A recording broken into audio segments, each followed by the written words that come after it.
I sit and look at the sheet of paper and these strange lines. Is this some kind of trick? What nonsense is written here? All I did was respond to an ad on Craigslist. It's easy to look after the apartment and take the dog out while the owners are away on vacation. And the pay was good. In general, of course, I would be better to go on vacation myself, the freezing cold of February, then it rains then pours. Get the ink and cry, in short. But we have what we have, someone on vacation, someone to walk their dog. In general, I responded to the ad, came to get acquainted. It was one of the new neighborhoods. Such, faceless, where the houses look like one another and in between howls in the wind.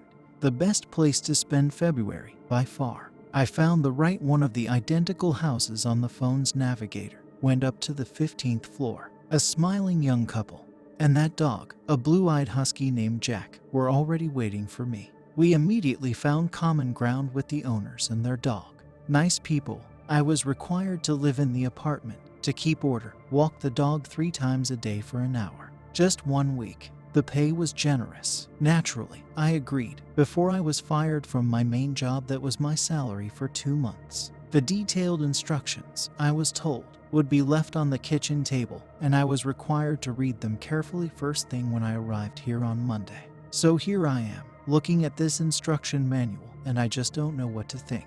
Take a look for yourself. Instructions for Alexander. Read it carefully and memorize it. The rules are mandatory. Rule number 1.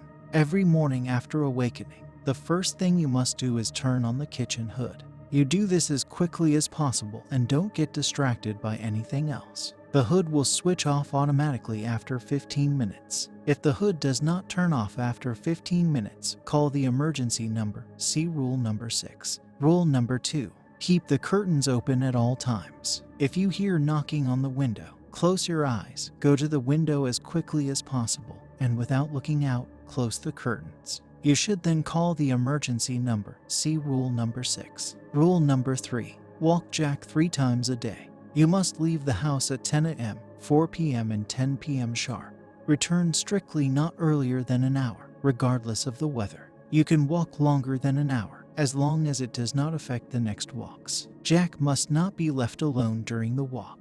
Rule number 4. Jack's eyes are both blue. If you see that Jack's eyes are a different color, leave immediately to another room. Close the door and call the emergency number. See rule number 6. Do not open the door under any circumstances. Rule number 5. You must not leave the apartment under any circumstances except to walk Jack. There are groceries for the week in the fridge and in the kitchen cupboard, and you can also order home delivery of groceries from the comfort of your apartment.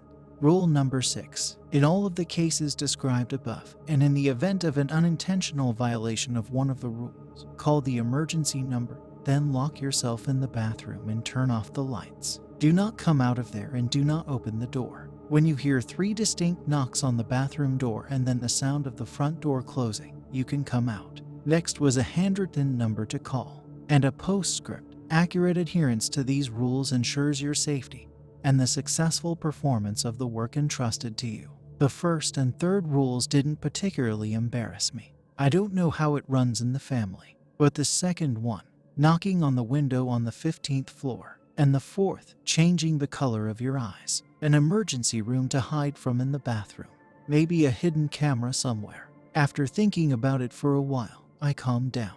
Nothing complicated about the rules. Maybe the owners were just messing around with the knocking on the window and the different eyes. After writing the emergency number in my phone just in case, I looked at my watch. It was 15 to 10 in the morning, so it was time to get ready to walk Jack.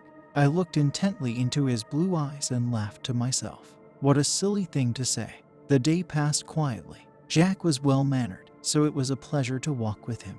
There was a small vacant lot near the house where I could easily throw him a ball for an hour. There was a good beer and frozen pizza in the fridge. No one knocked on the window, of course. In the evening, the lights came on in the windows across the street, and I felt uncomfortable, like I was in an aquarium. I felt as if someone was watching your every move. What a ridiculous thing to do with those curtains. Barely made it to 10 p.m. and went for a walk with Jack. The weather turned bad. Classic February. Some wet wind in my face, snow falling from all directions at once. I honestly tried to make it an hour. But after half an hour, Jack refused to play ball and started pulling hard toward the house. So I decided it wouldn't be a big deal if we went back 15 minutes early. In the elevator, I met my neighbor from the same floor for the first time all day. An elderly woman stared at me and Jack for a long, concentrated look, and then asked me how long I had been looking after the dog. I admitted that today was the first day. The neighbor's face brightened, and she very kindly invited me to her house, saying that she had baked some cakes and made tea. Out of politeness, I wanted to postpone the acquaintance until tomorrow, but Grandma insisted, and I agreed. Hot tea and pirushki after such weather, that's just what we need. It was very cozy at her neighbor's place, except for the wide open curtains on the windows. What kind of fashion do they have here? While I was drinking freshly brewed tea and eating pies, and Jack was nestled under the table, Grandma was watching me carefully and finally uttered a phrase that I was still running through my head. Don't underestimate 15 minutes, son. You never know what can happen in that time.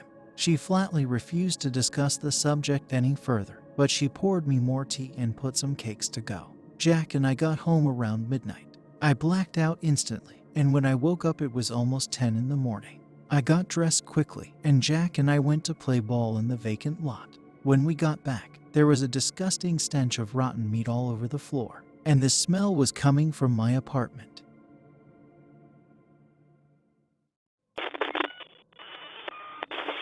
There was nothing to breathe in the kitchen. With my sleeve pressed to my face, I opened the window, and only at that moment I remembered that I had forgotten to turn on the hood when I woke up. Rule number 1. The hood ran for 15 minutes and then shut off, during which time the smell was completely gone. I tried to find its source, but there was no trace of rotten meat in the apartment. Just in case, I ventilated a little more and then closed the window. I had no appetite, so I decided to watch some interesting movie, and that's when I heard a quiet knock on the window. I froze. My first reaction was, of course, to see what it could be, but I couldn't see the window from the chair I was sitting in. As I got up, I remembered rule number 2, but immediately brushed the thought aside, walking with my eyes closed across the room to close the curtains, and not even know who might be knocking on the window on the 15th floor. Most likely it was just a climber hanging the air conditioner or cleaning the windows. I had no other option. I went to the window, but saw nothing. Nothing at all. There was an impenetrable white fog behind the glass, through which I could not even see the house opposite. It was an amazing picture for February. I even opened the window and looked out. I could smell something burning, and the frosty air mixed with the smell in the room. I closed the window and went back to the movie. At about 4 o'clock, I looked out the window again. The fog was still there. I didn't want to walk the dog in this weather, but at least I'd get my money's worth. Taking a deep breath, I got dressed, and at exactly 4, Jack and I went outside, where the sun was shining brightly, blindingly, reflecting in the sparkling white snow. The solid fog that had dissipated in a few minutes was certainly an interesting natural phenomenon. We walked for an hour and a half. It's a sin to miss such great weather. Jack was just delighted with the snow, and I had a lot of fun walking. When we got home, our elderly neighbor was already waiting for us outside the apartment, and she looked very old since we had seen her the previous day. Moreover, of her former friendliness there was no trace. She was frowning and looking at me angrily. "Don't they teach you young people to read?" she said as I stepped closer. "What do you mean?" "You know what I mean. You either cannot read or think you're the smartest. The rules do not tell you, right?" Grandmother pointed her finger at me, and then she pointed to my door. "I've been waiting here for half an hour. When you get in, the first thing you do is close the curtains and call for a cleanup. You have the number." Without giving me any answer, my neighbor turned around and disappeared behind the door of her apartment. The first thing I smelled when I stepped inside was the distinct smell of burning. A second later, Jack roared into the back of the apartment, and I ran after him. There was a mist behind the wide open window. There was a man standing in the middle of the room. I knew right away there was something wrong with him. Jack whimpered and, still growling, crawled to the corner of the room. The man was facing the window, his skin charred and smoking. The room was hard to breathe from the smell of burning flesh. And if I was still thinking about something up to that point, when the smoking man began to turn slowly in my direction, I rushed out of the room, pulling out my phone as I went. My first thought was to run out the door and call 112. There they would figure out who to send: the police, the firemen, the ambulance. But at that moment I remembered the list of rules and the words of my elderly neighbor, dialed the emergency number and locked myself in the bathroom, turning off the lights. What happened next, I don't want to remember or even think about it. I heard nightmarish sounds, shrieks, women's screams, breaking glass. Somewhere water was pouring, something was squelching and smacking. From time to time the bathroom door creaked, as if something had pressed against it from the other side and tried to squeeze it in. At one point I thought of Jack outside the bathroom, but there was nothing in the instructions about him, so I stopped thinking about it. Finally, the sounds died down, and someone knocked loudly on the bathroom door 3 times. After that, the front door slammed. After waiting a few more minutes, I took a deep breath and walked out of the bathroom. The apartment was clean and quiet. The curtains were open, and bright sunlight, slightly tinged with sunset colors, was streaming into the room through the window. Jack was sleeping peacefully on his bed. For a moment I even thought I was imagining things. I went to the kitchen to get a bottle of beer out of the fridge, but the fridge was completely empty. Just this morning it was full of food. Good job, though, cleaning everything out to the crumbs. As I put on my jacket to go to the store, I remembered Rule No. 5 and, after thinking for a few minutes, took out my phone and ordered a pizza. I would decide on the food tomorrow, and I would have to do without beer tonight. After walking Jack at 10 p.m., I got home, set the alarm for 9 a.m. and lay awake for a long time, thinking about what had happened today. From what the roommate said and what I saw for myself, there is some kind of cleanup coming through the emergency room, bringing the apartment back to its original condition. Everything was being changed, except for the bathroom I was in. Finally, fatigue took its toll, and I dozed off. When I woke up to the piercing beep of the alarm clock, the first thing I did was to go and turn on the hood. Then I finished the rest of the pizza, intending to follow all the rules from now on. Outside, the weather had changed again. The sparkling snow of yesterday had been replaced by slush and mud. Jack was soiled up to his ears, and the first thing we did after our walk was to go to the bathroom. It was there that I saw that one of Jack's eyes was brown.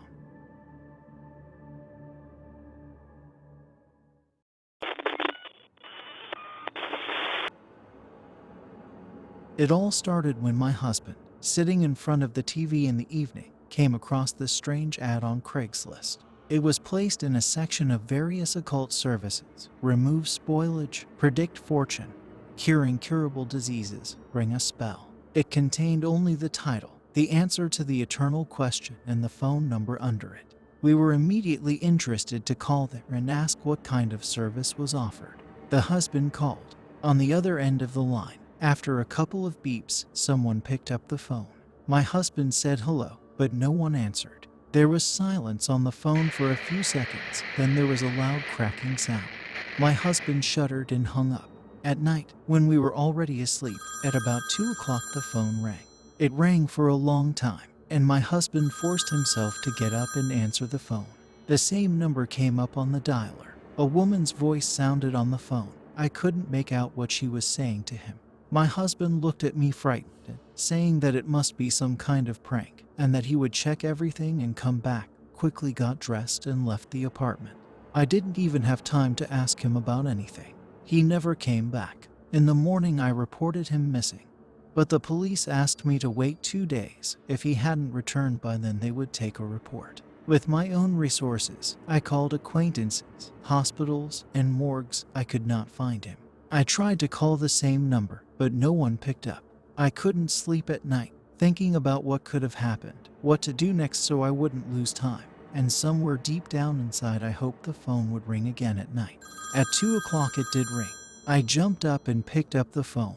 It was my husband, but he had only muttered, "I'm not alone here," when that awful cracking sound resounded again, and the connection was cut off. After that, no one picked up the phone again.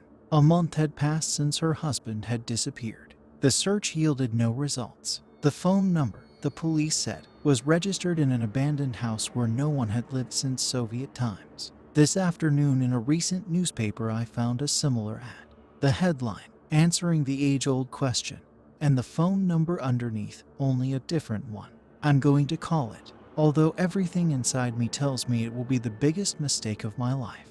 I'm really scared. but I'm going to do it.